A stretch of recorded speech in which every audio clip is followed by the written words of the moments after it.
Bonjour, je m'appelle Thierry Neveu, je suis directeur pédagogique d'un centre de formation à la conduite et à la sécurité routière. Et nous allons voir aujourd'hui quel est le barème du permis à points. Depuis 1992, le permis de conduire français est affecté d'un nombre de points. Donc nous avons tous 12 points au maximum sur notre permis de conduire. 6 points quand on vient de le passer, puisque depuis 2004, nous avons le permis probatoire.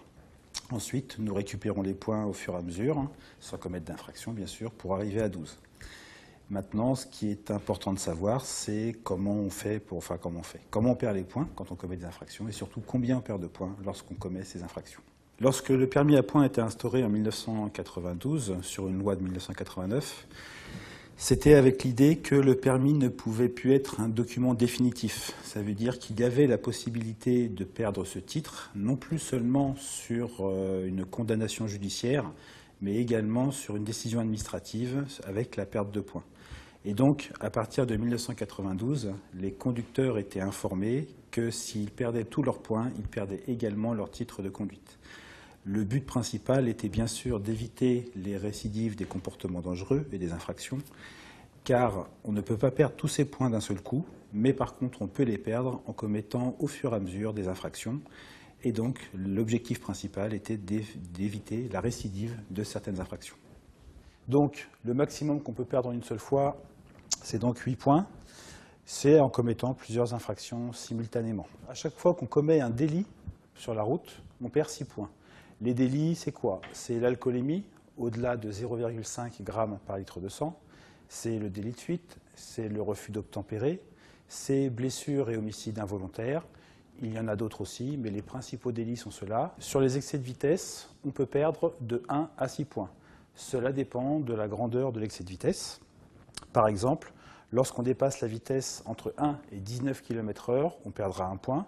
Entre 20 et 29, on perdra 2 points, et ainsi de suite.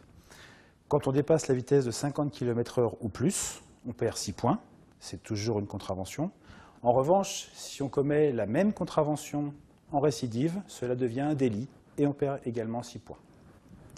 Concernant les priorités, priorité à droite, les feux, les cédés de passage, les stops, priorité piéton, toutes ces contraventions, toutes ces infractions entraînent un retrait de 4 points.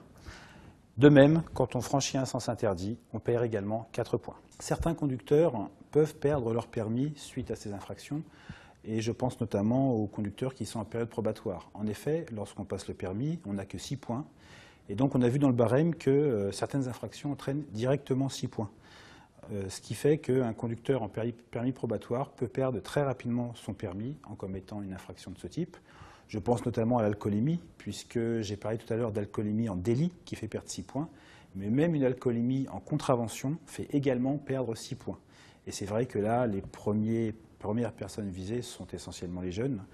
J'ai aussi parlé des délits qui faisaient perdre 6 points. Il y en a un qui est en augmentation, c'est le délit de conduite sous l'emprise de stupéfiants.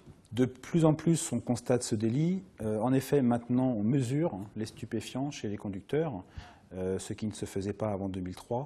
Et c'est vrai que cela a permis de constater aussi que l'emprise de stupéfiants avait une forte influence sur l'accidentologie. Donc ce délit maintenant existe dans la circulation, dans la réglementation routière et retire 6 points également. Donc même lorsqu'on a un comportement irréprochable sur la route et qu'on fait tout pour ne pas perdre ces points, on n'est quand même pas à l'abri d'un accrochage ou d'un accident. Nous allons voir dans une prochaine vidéo comment faire pour remplir au mieux le constat amiable.